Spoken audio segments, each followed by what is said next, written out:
Рабоче-крестьянская революция, о необходимости которой все время говорили большевики, совершилась. Pada tahun 1920, Vladimir Lenin menulis sebuah buku yang kelak menjadi salah satu kritik paling tajam dalam sejarah gerakan kiri. Komunisme Sayap Kiri, Suatu Penyakit Kanak-Kanak.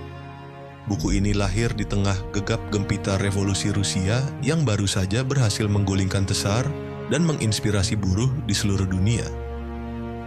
Namun, justru di saat semangat itu sedang tinggi, Lenin melihat bahaya besar. Munculnya kelompok-kelompok komunis di Eropa Barat yang menolak parlemen, menolak serikat buruh, dan menolak segala bentuk kompromi. Bagi Lenin, sikap ini memang terlihat paling revolusioner, tetapi pada hakikatnya hanyalah kekanak-kanakan, seperti anak kecil yang penuh semangat, namun tak memahami strategi bertahan hidup dalam dunia nyata. Lenin kemudian mengisahkan bagaimana Bolshevik bisa bertahan dan akhirnya menang. Kuncinya ada 3: disiplin partai, hubungan erat dengan massa buruh dan tani, serta strategi politik yang tepat. Bolshevik tidak hanya bicara di ruang teori, melainkan mengakar ke rakyat, menyatu dengan penderitaan mereka, dan membimbing mereka langkah demi langkah. Sejarah perjalanan mereka pun penuh pelajaran. Dari revolusi 1905 yang gagal, masa-masa gelap kekalahan di tahun 1907, kebangkitan kembali menjelang Perang Dunia I, hingga akhirnya kemenangan besar pada Oktober 1917. Semua tahap itu menunjukkan bahwa revolusi tidak datang seketika, melainkan melalui proses panjang penuh kesalahan dan pembelajaran. Dari pengalaman itu, Lenin menegaskan bahwa musuh gerakan buruh datang dari 2 arah. Di satu sisi ada oportunisme, kelompok yang terlalu banyak berkompromi dengan borjuasi hingga kehilangan arah revolusioner. Di sisi lain ada radikalisme kiri yang menolak semua kompromi dan menolak masuk ke arena politik resmi. Keduanya sama-sama berbahaya. Oportunisme membuat gerakan jinak, sementara radikalisme kekanak-kanakan membuat gerakan terisolasi dan hancur dari dalam. Lenin menekankan pentingnya keseimbangan.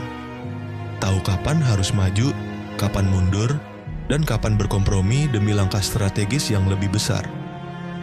Lenin lalu memberikan contoh nyata dari negara-negara Eropa.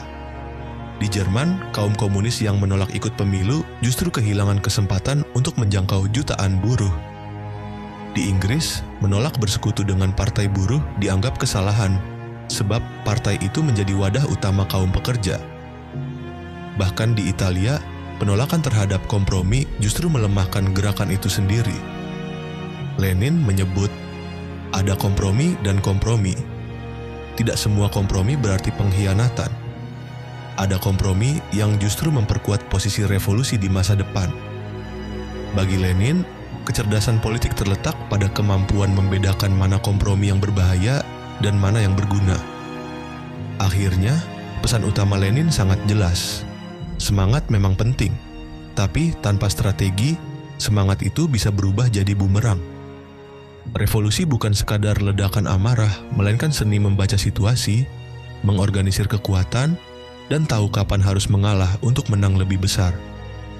Melalui buku ini, Lenin mengingatkan kita bahwa perjuangan sejati tidak hanya ditentukan oleh keberanian, tetapi juga oleh disiplin, kesabaran, dan fleksibilitas.